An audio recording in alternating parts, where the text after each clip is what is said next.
There we go.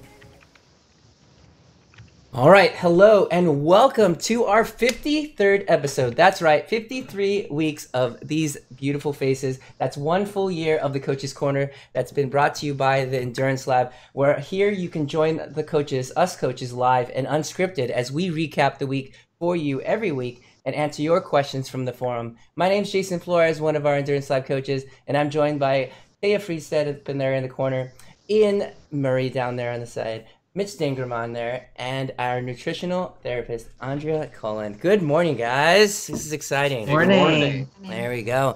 All right, let's slide on over to the notes here. We are going to jump straight into the topics like we always do. And we're going to have a nice little conversation about how progress is not always linear. We've been talking a little bit about this over the past couple of days, and we're hoping to hear a little bit of feedback from you guys. So if you've got some comments about your progress and kind of how we've been, how you see it, we're going to share a little bit about what our lab has to say about it, as well as what us as coaches feel about it. So I'm going to throw it over to the coaches. I'm going to get everything shared over, and then I'll jump back in here. So if you guys can take it away there for us. Yeah. So we've had some interesting feedback lately in the lab forum, and it's been great about progress. And first off, I want to say that that progress is always linear. There's always a exact change every 2 weeks of how you go up, and there's never going to be any deviation from that unless you fail to stick to the program to the T. If you miss one certain thing, then your progress. Now, obviously that's not true. You're going to have progress is complete up and down. It's almost like the stock market to a certain extent, with ideally a general trajectory upwards.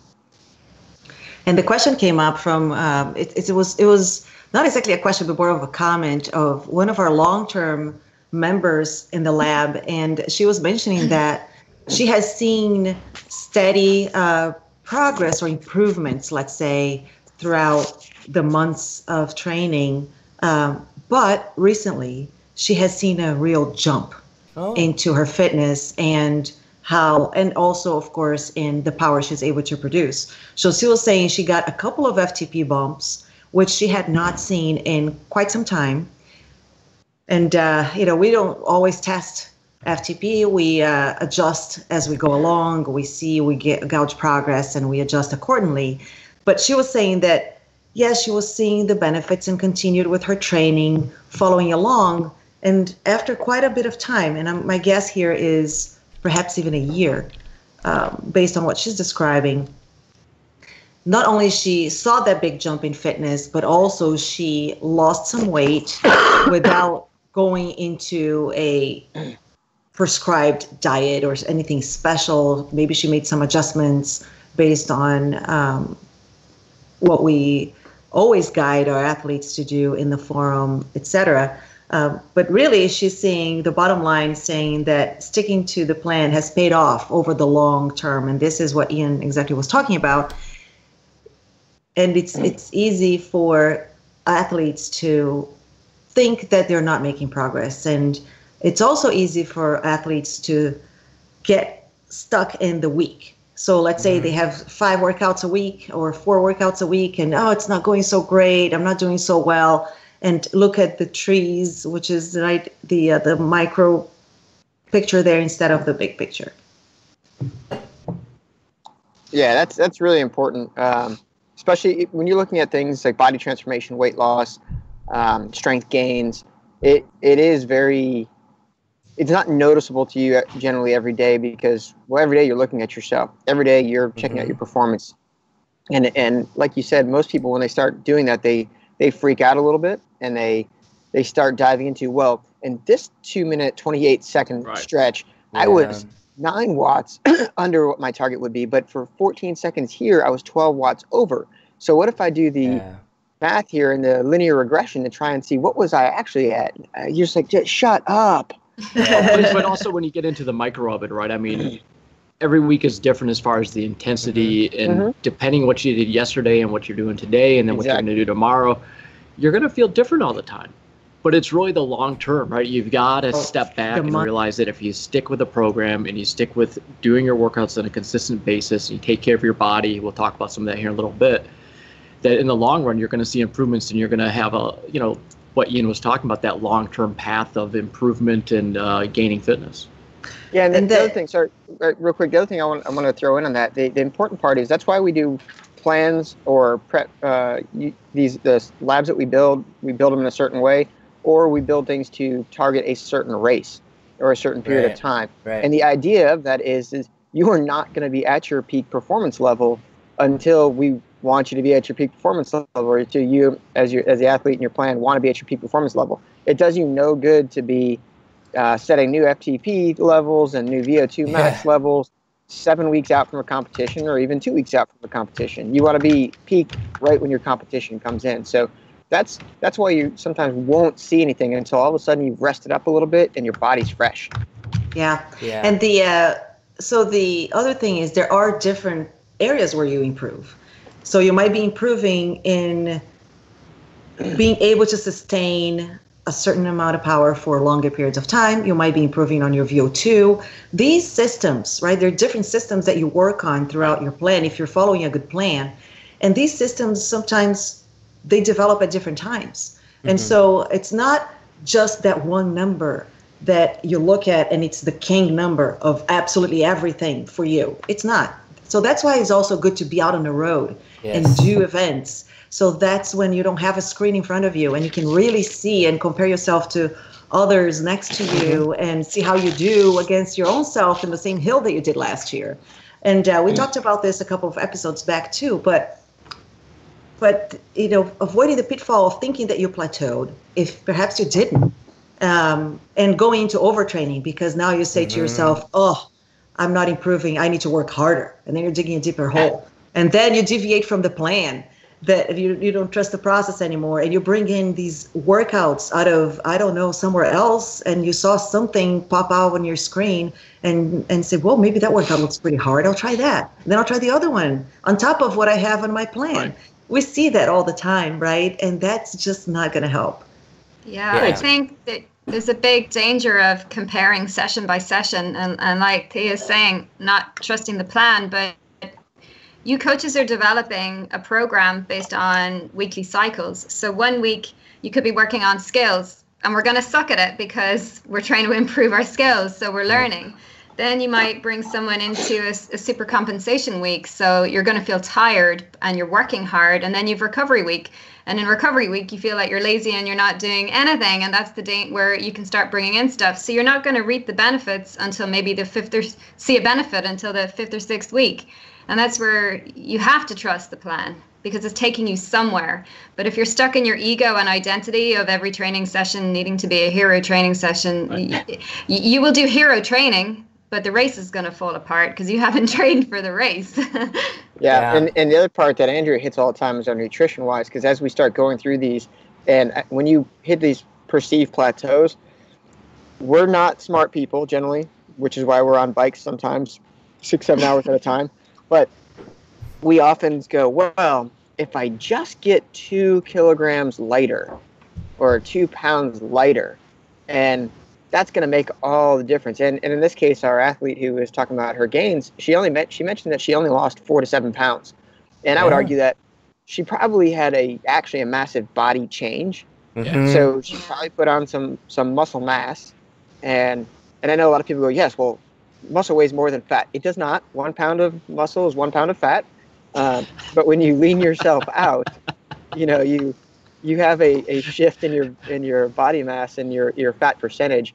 You will actually sometimes become healthier at the same weight, or possibly even go up in weight, and your body will be in a much better composition to race how you want to race. Totally correct. And I think you can use your brain power on constantly number crunching and constantly trying to diet and constantly looking at the scales, or when you trust the process of what you're meant to be doing, you have more brain power for focusing on using your time for planning.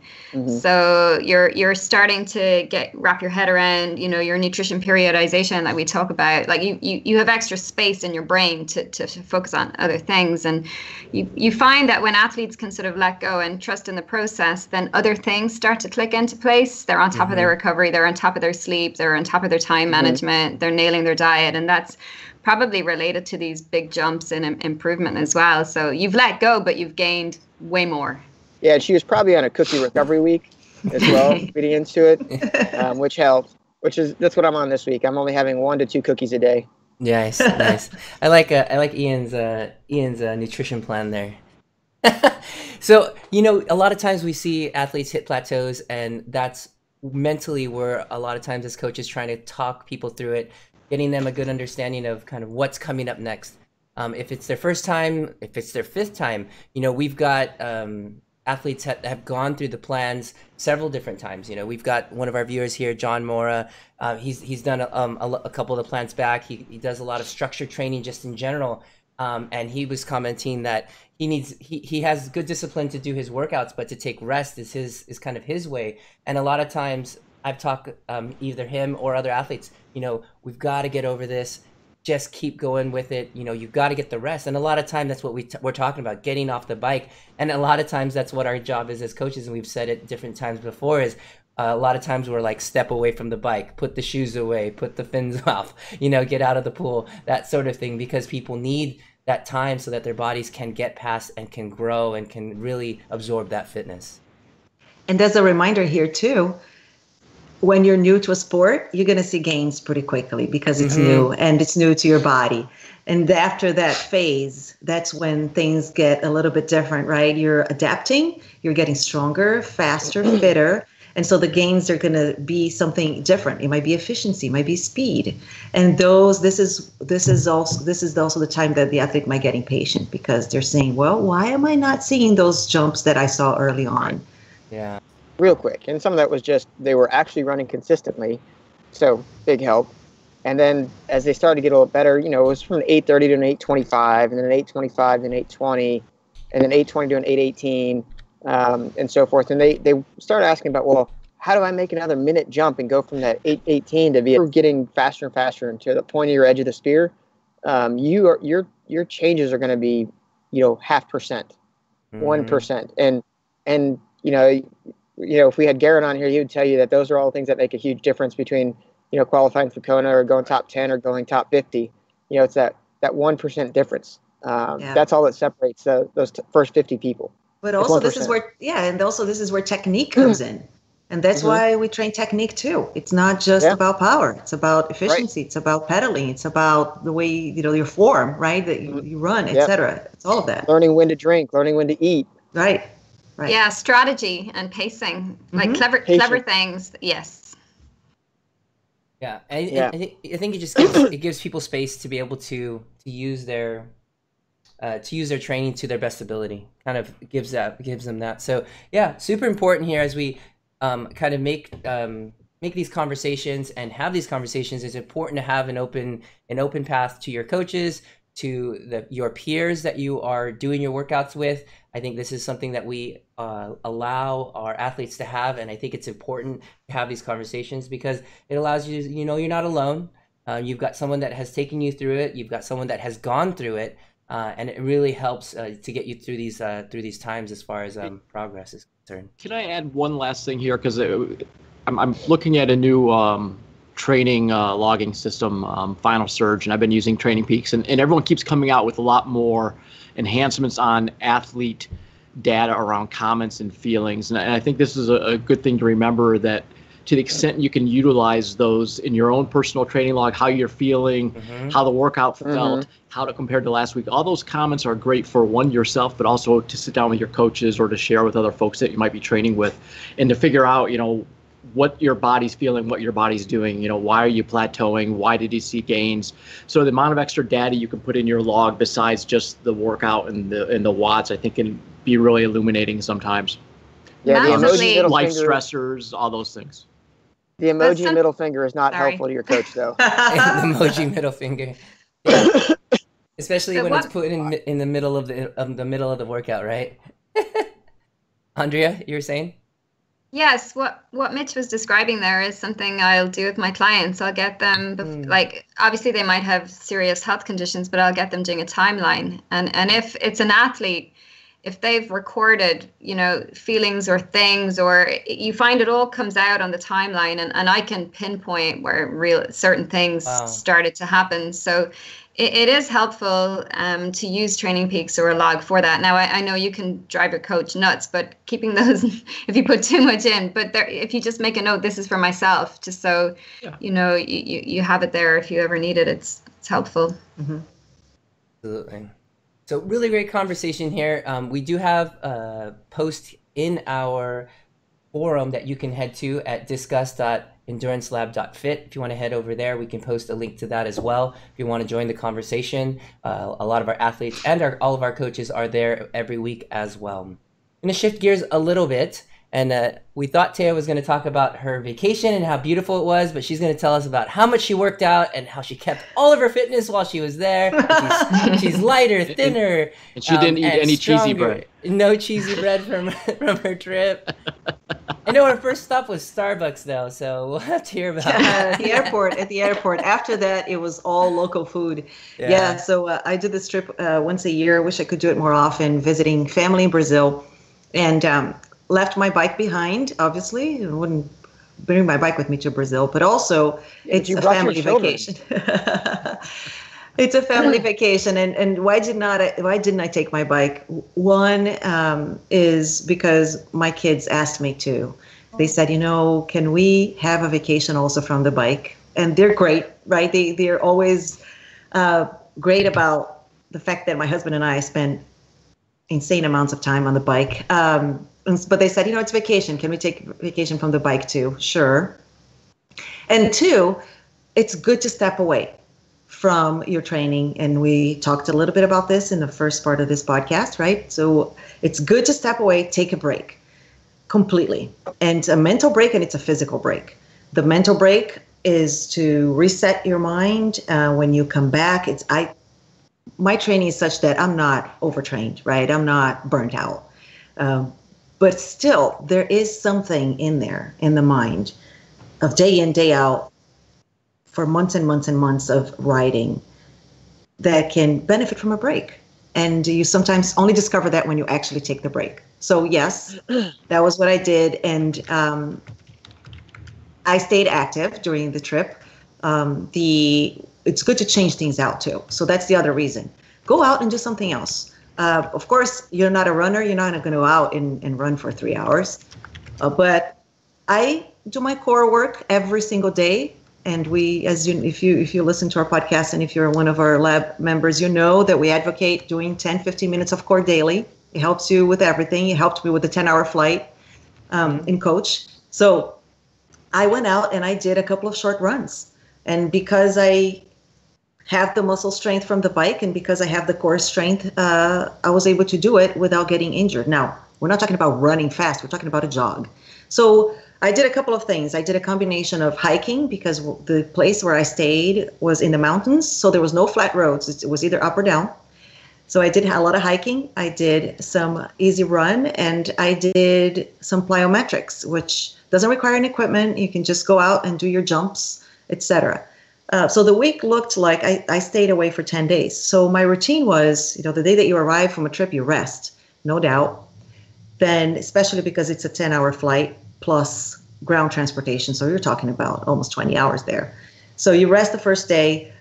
Then the next day was a 20-minute run. So that's the one that was a jog. It was easy. I didn't need to take breaks. I did it just fine. The next day, my legs were super sore. The third day, my legs were even more sore. So after that first day of run, the second day was a hike. And it was about an hour to an hour and a half. Oh, by the way, that first day that I had the 20-minute run, I got lost.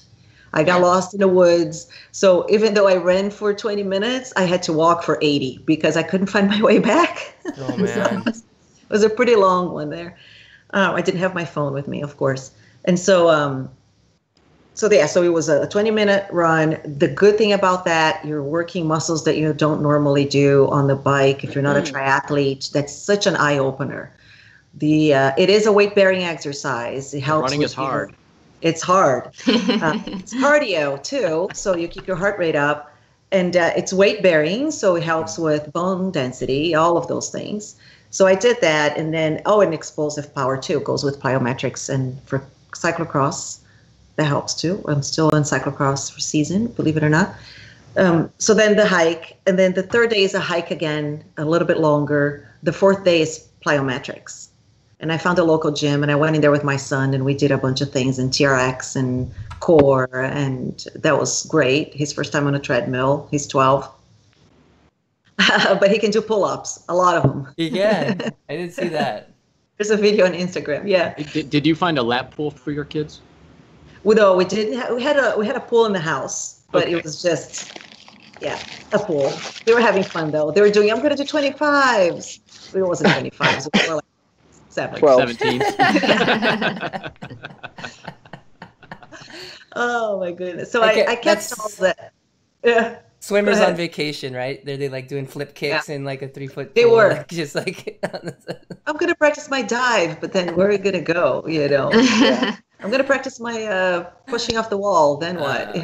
You're at the other side already before you take the second stroke. That's so funny. Yeah. So I did that. So I alternated run, 2 hikes, core and plyometrics. Run, 2 hikes, core and plyometrics. And the run increased from 20 minutes to 40 to 50. And then I was back. Nice. By the time I was doing the third run, I wasn't sore anymore. The beginning was sore, but now. And then, in terms of nutrition, it's local food is what I grew up with. So I do that once a year. I'm not going to turn my head away to the stuff that I love. So I ate whatever I wanted to You're eat. on vacation. I mean, that's the thing to remember is you're on vacation, and it's supposed to be a break, right? I think Americans are really bad at this. From working with people around the globe, we're not really good at vacation. Yeah.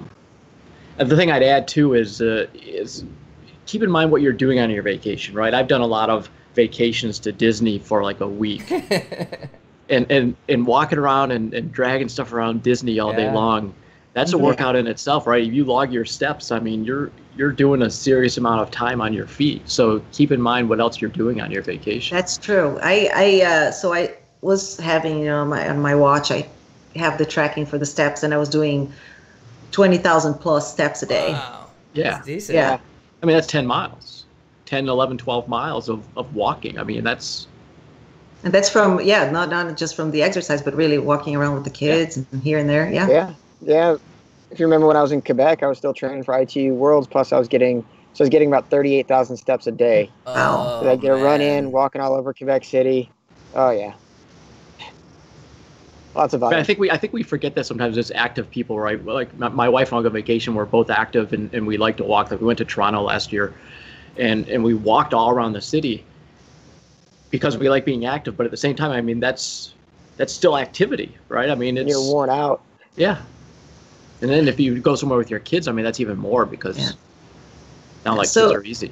So don't be scared of thinking that you're going to take that time off, week off, whatever it is, and you're going to lose fitness. Stay active. Find something else to do. You're going to be working some different muscles. It's all good.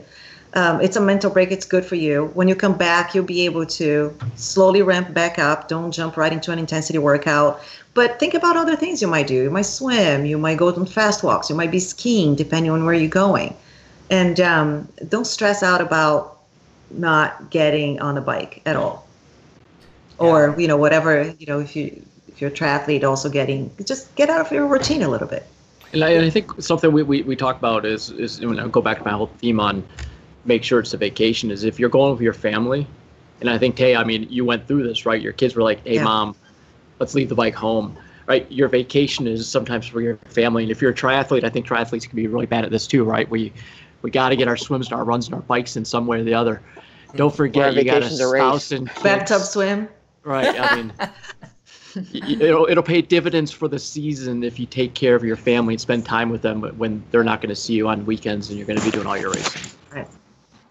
Yeah, this is true. I think it's definitely a balance for those with families, with significant others, having conversations with them and making sure that you're honest with the goals of your vacation, or in fact, what you'll be doing and trading off for different things. It's an important conversation to have with your significant others.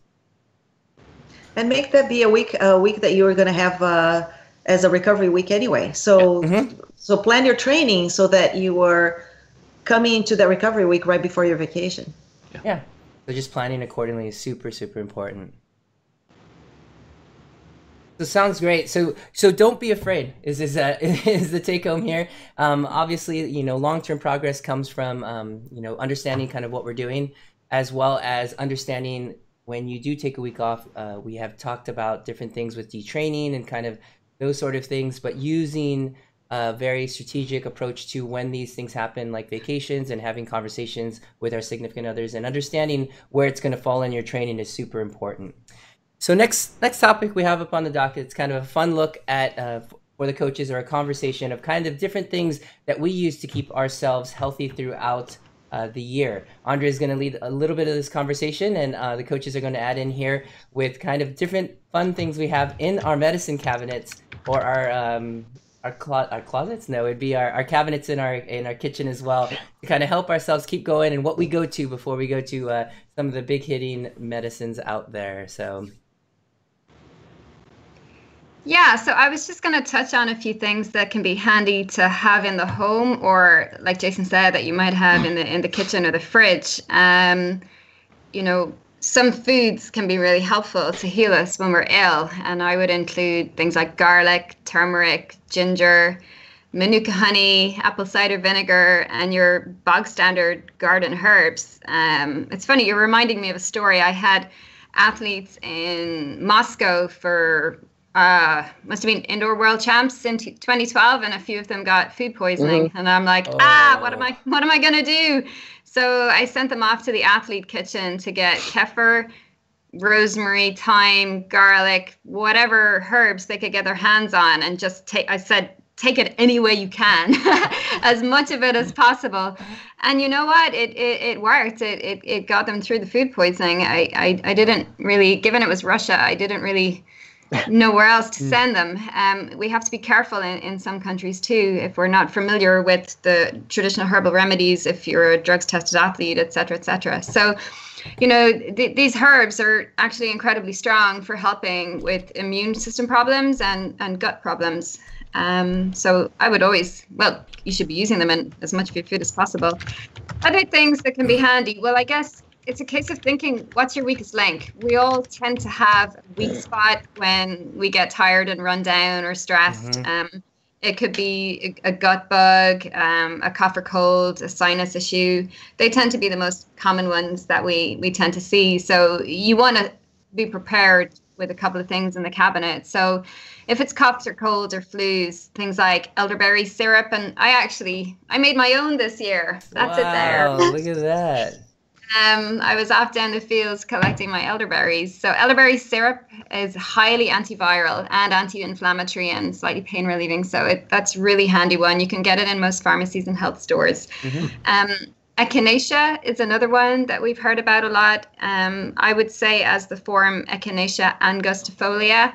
There's two. There's also Echinacea purpurea, but the angustifolia tends to be stronger. And when you take it as a tincture, it will make your mouth feel quite numb and tingly, almost. And, it's like, oh gosh, what's just happened? There's something wrong with this. But that's it triggering off the immune receptors in your mouth. So that's a sign of a good Echinacea tincture. I'm not a fan of most pharmacy over-the-counter remedies for coughs and colds. And I'm saying that as a pharmacist. They don't really do very much. But chesty cough syrup with guafenicin carbacystine, that will help loosen mucus, whether it's on the chest or in the sinus cavities. So it's really helpful for expectorating or loosening up mucus. And should you need an antibiotic, if it's a bacterial complication, this will also assist the antibiotic to get into the mucus. So that's always a handy one to have. Interesting. Yeah, a lot of people forget that. And steam inhaling. So what about just like some spicy barbecue wings or something like that? Like maybe really some get hot the Thai food to really open up those sinuses. Anything that heats you up and gets things streaming is going to work. So in herbal medicine, they would get you having really hot baths or sweating, or having really hot herbal teas. But all those spices that get things running will clear the head out as well. So in the sauna, Thai food with Fireball whiskey. In the sauna. They do say with alcohol will kill an infection, but the problem is if you get the hangover, you're gonna feel quite bad. So you need to drink enough to kill everything without getting Must be why I haven't A been sick in the last month. Along with your spicy wing cookies. Right. So if your gut tends to be your weak spot, having some probiotics that are heat stable in a blister pack can be really handy, because if you're heading off traveling, you can bring them with you, or you know that they're going to travel with you wherever you want, and you can have them just in the medicine cabinet, and they can be handy. So I'll make a comment, quick one for that one. Again, going back to that trip to Brazil, right? I grew up in Brazil, so my gut microbiota is probably used to everything. I can eat food from the street vendors. But my children were born in the United States, and they can't even have the ice out there. They can't even brush their teeth with the tap water. So I get them in taking probiotics 2 weeks before we go, and then they're taking throughout as we're there, and then they're all good. Yeah. So all I got from that was Taya's a horrible mother who exposes her children to bacteria and unsanitary conditions. That's right. Got it. I see. You see them with the hydro flask and the toothbrush is like hydro flask. To the amusement of my family, right? They're like, "Oh God." Yeah, but it works. It's like everyone that's been to Egypt will tell you all about it. Oh my Or if we're going places we're not used to. So yeah, the probiotics. They can be helpful with the right strains in there. Another one that Jason will give a yes on is the bentonite clay. It's also called green blue clay or morolite or smectite, food grade, but that has actions to kill bacteria, but also soak them up and pull them through. So that can be really handy in the cabinet for your children, your teenagers, and adults for food poisoning. But it's also helpful for indigestion.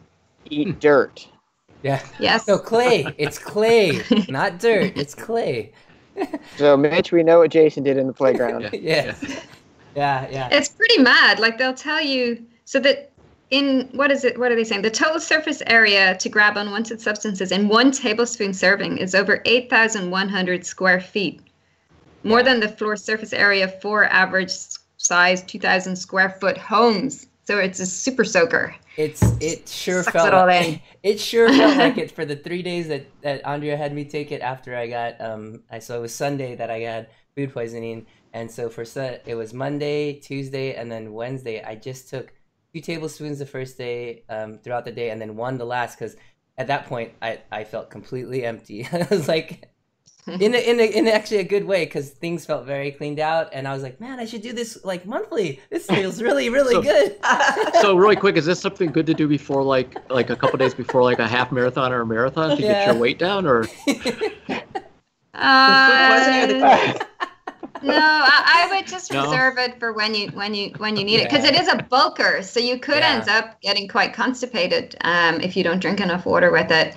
But if you want to get your weight down before a race, it's switching to liquid foods is going to be the best thing to do. That's what I would do with lightweight rowers. But we're totally going off on a trajectory here. We'll do that in May. Yeah, and we'll give you food poisoning before it as well. I've been eating all the romaine I can get. The romaine lettuce, but some of it's fake news. So romaine lettuce and all, it might not be the real thing. It's all good now. It's all good. It's all good. Yeah, we fixed it. Okay. Hey, so that's your bent. Sorry. Oh, go ahead. Cause I'm jumping ahead here. I'm seeing something of interest to me. But go ahead. What was I talking about then? So, aromatherapy oils. I think these are so handy to have because they're small, they're portable if you're ever traveling, and they'll do so many things because they're so powerful as antibacterials and wound healers and for insect bites, for bangs and scrapes and things. So, and for steam inhaling. So just building up a little collection of things like tea tree, lavender, eucalyptus or albus. That's a good basic start. I have thyme oil. And you take some of that tea tree oil and put in your laundry too for your your recycling kit and everything. That helps also with That's a good idea. Usually burn mine if it's been a while. No, actually, though, the scented oil or the oils are great. My wife a lot of times puts on like a peppermint or eucalyptus type oil at one of the vaporizers right by the door in our family room area. So when I come in, I get hit with that, and then at night we use a lavender one. Yeah, they're very powerful because they go straight into the bloodstream and they hit the brain very quickly. Great, they have a lot of functions, and the lavender and thyme, for example, would be really handy in a bath as well if you wanted to relax the muscles. Strong chamomile tea flowers can be helpful for steam inhaling, or you can make it as a strong tea for helping with sleep or as anti-inflammatory. Another one that we have in our house would be Epsom salts. Just buy them in the huge big tubs because it works out the most economical, and they're really handy in the bath to absorb sulfates to help with detox and magnesium for your body. So it also helps with recovery. You can also help as a recovery to get in your legs. Yeah. I just have a hard time getting in a bathtub and sitting there for more than about 5 minutes. Bring your phone. Bring your phone. What kind of time are we looking at and get in the bath with a bunch of salt? Like, how long are we talking? I mean, I could do it when I was doing Ironman training because I'd get in an ice bath and then I would drain the ice and then put a Epsom salt bath after that. But now I'm like, I get down, I get in there. I'm like 5-10 minutes into it. I'm like, all right, I'm done. I don't want to be in here anymore. I'm ready to go. So quick aside, what we're missing here is on the coffee ride this morning, Ian shared his basically Myers-Briggs equivalent test results. And we need to spend like a whole coach's corner talking about this because what you just saw there, his inability to sit still for 5 minutes is actually, I think, part of his test results, and there's a lot going on there. Oh, yeah. The psychology of athletes. What else have I got on there? A reusable soft ice pack. So one that's got a slightly soft surface can be less cold on the skin. But what I tend to use is I'll always keep a slightly damp, squeezed out face cloth in the freezer and frozen peas. So when I take the face cloth out, I'll run it under the tap and wring it, but it will be instantly really, really cold. So then you put the peas on top of that and it works really well as an ice pack. So that's just always sitting there should it ever be needed. And generally when you have it there, you never need it, which is always a good thing. Another thing that I found, and I think you have it in the States, but I got it in South Africa, is Zambuk. And it's oil of eucalyptus, camphor, thyme, and sassafras. And when I tore my ligaments in my ankle, I don't know why, but all I could think about was eucalyptus, and I needed to do a eucalyptus foot bath with eucalyptus leaves, and everyone thought I was crazy. And then I found this, and I slathered it on my foot, and I found it fantastic to take the pain and inflammation down. But it's also good for cuts and wounds and bangs, and great for kids. So I found that one really handy. Also in my medicine cabinet, I will always have some kind of sinus spray, herbal sinus spray or saline sinus spray, because my sinuses tend to be a weak spot. And there are some really good ones. Or else just what I've been trialing lately is just, making a salty water mix with some aromatherapy and herbs and snorting it, I suppose, is the right way to put it. But that's great for your sinuses because you're getting it where you need it. That needs to be warm water. Do you have a mirror? Always. Do you have a mirror that you put it on and you break it up with a credit card into little lines? Or yeah, which leads me into the next hijacked line, which says whiskey. And it needs to be bourbon. So we'll scrap that bit. Although, so it's thinking about, what will be helpful for you. So if you were traveling, for example, I would always tell people to bring, a diarrhea remedy and a stomach remedy from the pharmacy. So Motilium or Imodium in the instance are always going to save you when you're traveling and you get sick. Athletes are always going to have electrolyte solutions with them anyway, so they're going to be helpful. But that's sort of it really for what we have here at home. The usual paracetamol and Disprin, but we never really use it. I will say this, though. If you use things like Noon, which I love, and my wife likes it, but when she first started training, she had her Noon, or I had my Noon, but I had it next to Perpetuum. The Perpetuum was actually in the pill, or the tablets as well. You'd throw that in a bottle, it would dissolve. And so she was sick, and she hadn't been real familiar with Noon yet. She was just getting into using it, and she was sick, and I told her, well, you need some electrolytes. Why don't you grab one of the Noon tablets, throw it in a water, and drink that. She grabbed a Perpetuum. That does not taste good, by the way, and it is horrible. Yeah. And it just wouldn't dissolve because actually it was Perpetuum with these tablets. You were supposed to chew it, not dissolve it in water. And so make sure if you do have things that look alike and are similar, You separate them. clearly either separate them or you have them clearly labeled so you know what is what. Oh man, Actually, that's an interesting comment because a lot of athletes use diarrhea electrolyte formulations for training, and the diarrhea formulation is a different blend of electrolytes and glucose to your regular training electrolytes. So I always recommend keeping them separate and using them specifically as they're intended. Are you talking about people using like a Pedialyte or some type of like that sort of thing? Yeah, I think those are the concentration. We've had conversations about, glucose transport and that sort of thing, and getting the right amount for, our training versus when you're in need of that sort of thing is very, very different because the body is in a different state, right? And what you're needing to take up.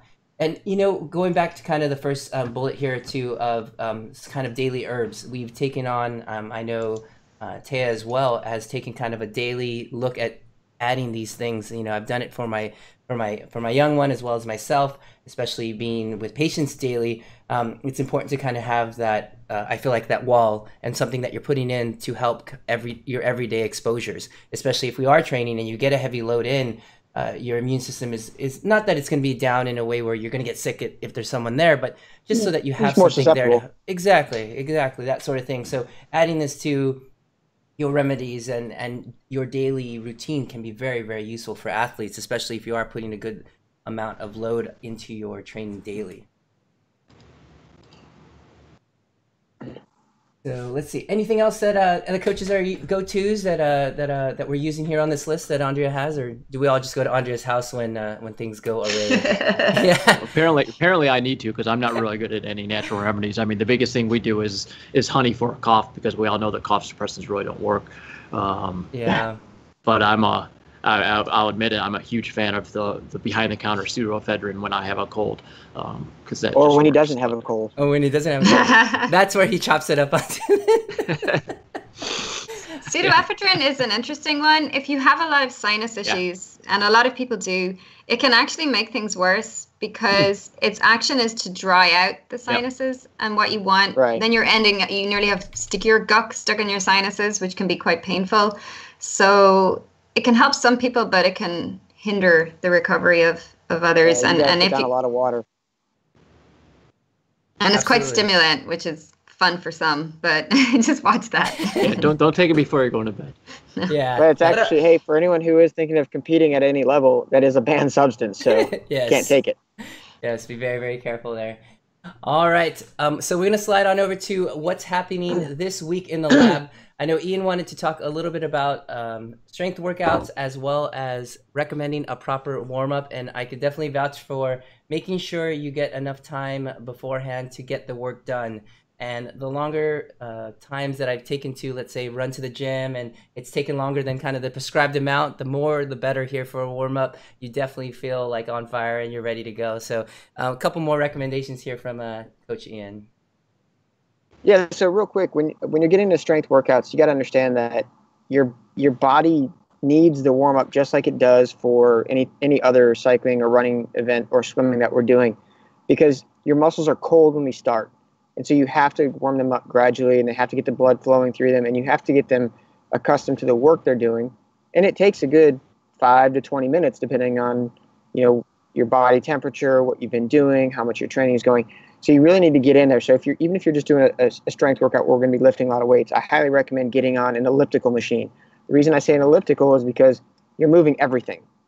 If you just run, you're moving your upper body, but you're not putting any effort into it. It's more of a lower body. And granted, most of what we're doing is legs, so running is okay, but I prefer using that elliptical because I'm getting that forced motion on both sides. And then what we have in our beta program that we're working is there's some burpees, and then there's some kettlebell swings. And those kettlebell swings are really just getting, it's not a full motion activity, but you're hinging your body, your shoulders, your arms, your legs. So you're getting a lot of just small motions in there that help get the juices flowing. Because the idea is we're not taking an hour and a half to 2 hours to do a strength workout, which would allow for progression of weight. So you would get on at a light weight and then build it up over a series of 3 to 4 sets to your actual workout weight. Mm-hmm. We're more or less getting right into it. So you have to have a sweat on when you get into your actual strength. And the way I like to picture it is, think of a boxer. When you see a boxer go into a fight, or MMA fighter, whatever, they're not coming in there with no sweat on them. They actually have a pretty good sweat. They've been working out for a good 20 minutes prior to coming in to that fight, because their muscles are warm and ready to go, because they have to explode at the bell. And our intent for this strength workout is you're exploding from set one. You're pushing out big efforts from set one, not by the third, fourth, or fifth set. So you have to really make sure any of the strength workouts that you're doing, even some of the other body weight exercise that we have, you're getting in that good 5 to 20 minutes. I recommend err on the side of longer than shorter. But if you were, if you're already working and you're hot and you've been moving around a lot before you start your workout, okay, maybe you can get away with 5 minutes. But you really need to focus on that and making sure your entire body's warmed up and you have a nice coat of sweat on you. Nice glisten. You can also do, you can also do the core workout beforehand, because you're moving arms, legs, and you're getting those muscles engaged and ready to also be engaged as you do the weight stuff.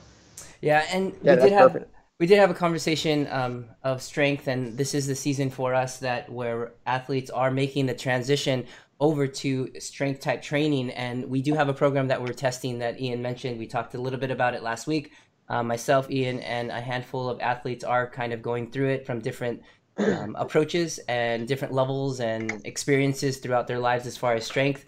I did have a fun experience to share. I did have another dad that I was hanging out with yesterday. I was off, and he does some lifting, different things, Olympic lifting here and there, but hasn't done much. And I was like, hey, I'm going to do this workout. You want to try it? And he's like, sure, why not? I sent it to him. He's like, wow, this is like pretty regimen. I'm like, we do the warm up, and halfway through he's like, what are we doing? Oh my God, I can't move. My butt's on fire. We're doing like a banded monster walks, and he's like, so it's like a band around your knees, and he's a pretty efficient lifter, and he's kind of on the road of like where he kind of lifts like how Ian described, like he kind of goes up in weight. Where I was like, oh, kind of think about where you're at, and we'll take a percentage of that, and this is where I'm at. And he was like, and then the rest. That was the main. It was odd, because as someone who's been lifting for years, I was taking prescribed rest. So what we have is like we have max lifts, and they're only three reps, and then there's a 2-minute rest. And then he was like, wow, like this workout feels a lot more efficient than I would normally rest, because a lot of people think 2 minutes is like 30 seconds, right? At the gym, they're like, they walk around and then they'll go at it again. And I kind of explained to him, muscles and kind of how it, replenishes energy and that sort of thing. And as we waited longer, anything past the 2 minutes is actually pretty beneficial, because the body has actually brought in the energies to be able to do a full out effort again. Anything shorter than that, it essentially becomes an aerobic, because your muscles will limit yourself from doing that full out effort. Mm-hmm. And you see light bulbs kind of, going off. He's like, wow, because he's a big bro science guy. So, I'm trying to, give him a little bit of science. And he's like, wow, this is really interesting. And then, but it's fun. And so as we do transition, we talk about doing other things, cross training, getting other strengths and building other skills. This is something that can definitely be on the fun end of things. See, I am not just a pretty face. Yeah, it's definitely feeling it this morning with the workout from yesterday. So, was there anything else there, Ian, for our up and coming strength thing? That's all it. Right, sounds good. Quick shift over to skills. Taya, we've got our last week for those that are in the lab, our 8th week of our ability lab. We got our last round of workouts. Do we want to chat a little bit about those here before we go? Sure. So we worked quite a bit on VO2 and speed with short, high octane intervals. We started with the aerobic 4-5-5, which is one that we alternate between VO2, threshold, and sweet spot in short 4-minute intervals, and we do 5 sets of those. And then we move on to the breakaway 2. So it's the simulation of either attacking or covering an attack in a race, or simply riding faster, right? So again, a combination of VO2, but with a tail, meaning you go for a sharp effort of sprint, followed by VO2, followed by some threshold, and it's 1.5 minutes long, but it is, when you look at that duration, you're going pretty hard, pretty fast for that duration. You don't see that very often. Athletes do it, and that's how you can gain an advantage. And then we finished up with the threshold builder here. really designing to teaching the legs to do an effort at 105 to 110% of FTP and then hold tempo, and teaching the legs to recover at that tempo power. Absolutely. So again, with a lot of these workouts, you see some notes in. There's a lot of skills built in, not just reaching watts. If it's your first time hearing about these workouts, there's a lot of skills and a lot of real world situations that we bring into the lab. So again, if you're interested in more on what we do and kind of the workouts we do, check out endurancelab.fit for the upcoming labs. So on the horizon, so as we reach the cycle of 8 weeks, our athletes often ask, what's coming up next? What is coming up for them, and what's in store kind of as we turn the corner? So coming up, we do have what's called the Transition Lab, and I'll pass it over to the coaches to kind of explain what the roles and the goals are. This, I know it was between Taya and Ian. They kind of put this together for where we're going next. So where are we headed, guys? So this is going to be, we did this last year as well. It's the perfect time for transitioning into the what we call preseason. So before you get into your base training, and the holidays are coming up, we have a lab structured such that you can efficiently transition into that pre-training season with less volume and start to introduce strength training, but also in a way that gives you time to accomplish that with all of the commitments that people have at the end of the year. So it's really building a solid base for your next season goals. We do some off the bike that Ian can comment here, but we'll get you primed for the next season. Yeah, and our off the bike work in this one is largely designed for people who don't have access to much equipment.